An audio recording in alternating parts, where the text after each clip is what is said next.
Hey guys, Rachel Grabenhofer here with Cosmetics and Toiletries, coming to you with my latest Consumer Pulse report where I look at the top trending searches by beauty consumers in like the last week or so. I also give you some of the top headlines that we've run this week in C&T. So to kick things off, I'm going to hop over here. I looked up on Exploding Topics some of the top trends in the last 2 years. Lip stain mask is still in the running. It's been around maybe a year and a half, 2 years, but it's still there. It's up 5,900% in the last 2 years. You could see it sort of had a recent up and down in searches, but I thought it was interesting that it's still around, still of interest. Of course, this refers to the product that you would apply almost like a gloss, allow it to dry, then peel away the top layer to reveal the stain underneath. So it's like a longer lasting, lower maintenance type of product. So that is still of interest to consumers.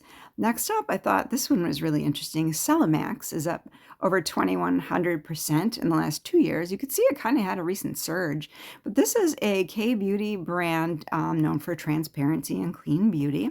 And so I took a look to see if I could find, this is their best sellers on their website here, this retinol shot tightening booster I thought was kind of interesting. Just to give you a view of their site, kind of some clean marketing, I guess you could say too. The Real Nani Energy Ampoule. So these are the kind of products that they feature. Of course, they're very K-beauty oriented. So next up, let's take a look at some Google Trends.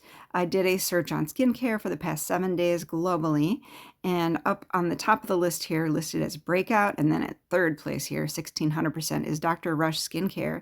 And this, from what I could tell, is not actually like a skincare brand. It's more of a aesthetic treatment firm. I don't know what to call it, but they've won some awards recently and they've been highlighted on Times recently too. So I think that might be what's drawing some of the consumer interest. But they do, from what I read in the story, a little bit less invasive type of treatments for beauty.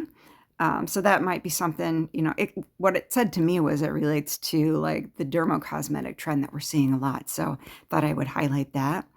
And then, sorry, back to my stats here. After Dr. Rush, Amanda Kerr Skincare also listed as breakout. I had to dig into who this was.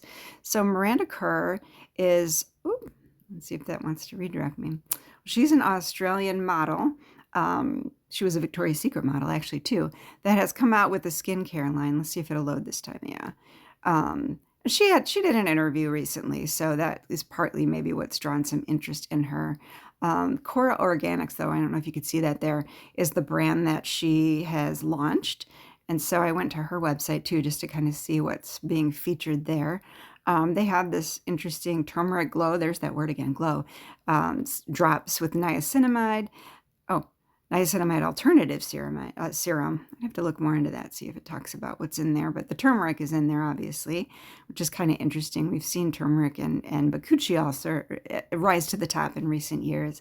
Milky mushroom hydrating masks, some glow moisturizer. So some similar products actually to the K-Beauty brand, but that is from the Australian actor in the KORA Organics. And then let me see, did I have any other ones?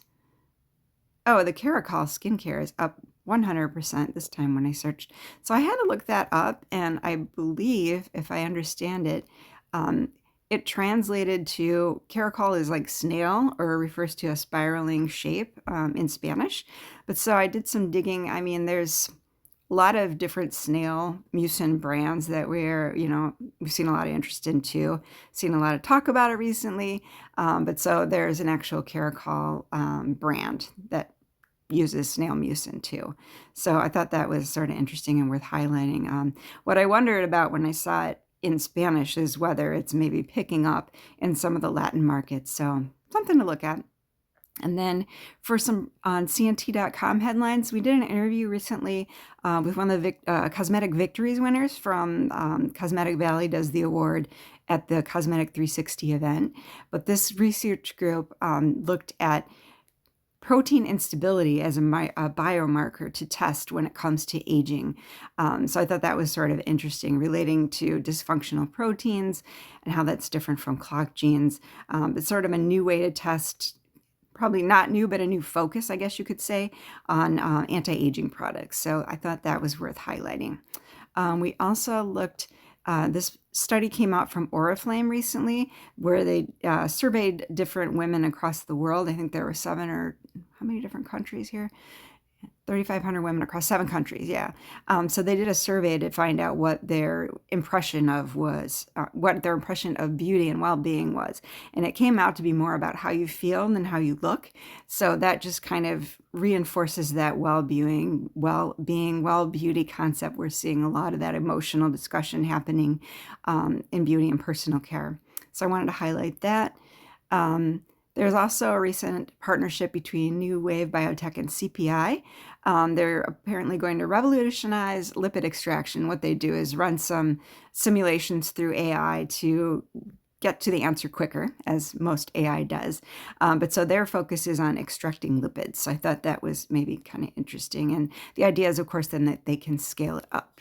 And last but not least, I really wanted to highlight, we've got like 1 week left for the C&T Alle Awards. So make sure you get your entry in. They will be held in May, probably in Manhattan. So we will get those details finalized really soon and let you know. But there is 1 week left to submit your innovation and to gain some spotlight for your R&D team. So make sure you enter. So thanks for joining me. I hope to see you again soon. Have a great weekend.